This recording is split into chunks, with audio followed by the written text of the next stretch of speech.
আসসালামু আলাইকুম সাহেব। জি ওয়ালাইকুম আমার আসসালাম রাহমাতুল্লাহ। জামাতে, জি বলুন, কোথাতে বলছেন? জি, দুবাই থেকে বলছি।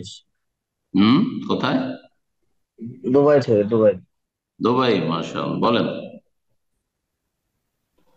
জি স্যার, ওই জামাতে সলাত আদায় করার সময় যে এক দুই রেখাত ছুটে যায়, তো যে ইমাম মানে সালাম ফেরানোর আগে যে আত্তাহিয়াতু দরুদ মাসওয়ারা যে পড়ে, সেটা কি আমি পুরো পড়বো না শুধু আত্তাহিয়াতু পড়ে বসে থাকবো? শেষ পর্যন্ত পড়তে থাকবেন, নীরব থাকবেন না। ইমাম ইবনে ওয়াসিম রাহিমাহুল্লাহ বলছে লা সুকুতা ফিস সালাহ, সালাতে নীরবতা নেই।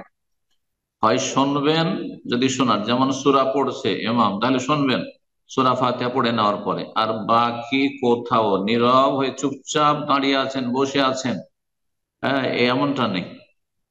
সুতরাং আত্মায়াত পড়ার পরে ইমাম দরুদ পড়ছে, দোয়া মাসুরা পড়ছে, আর আপনি চুপ বসে থাকবেন? হ্যাঁ, না, মোটেই না, মোটেই না। জোহরের সালাতে ইমাম পড়ছে মনে মনে, আর আপনি শুধু দাঁড়িয়ে আছেন চুপচাপ, না, নীরব থাকবেন না। লা সুকুতা ফিস সালাহ, সালাতে কোনো জায়গায় নীরবতা নেই, পড়তেই থাকবেন। যদি আপনার এক রাকাত হয়েছে, হয়তো দুই রাকাত হয়েছে, কোনো অসুবিধা নেই। শেষ পর্যন্ত দোয়া পড়তে থাকবেন। আপনি দোয়া পড়ছেন, রবের কাছে দোয়া করছেন, কোনো অসুবিধা নেই। কিন্তু নীরব থাকছেন তো শয়তান সুযোগ পাচ্ছে, অসহসা বিভিন্ন খেয়াল আসছে তখন। জি।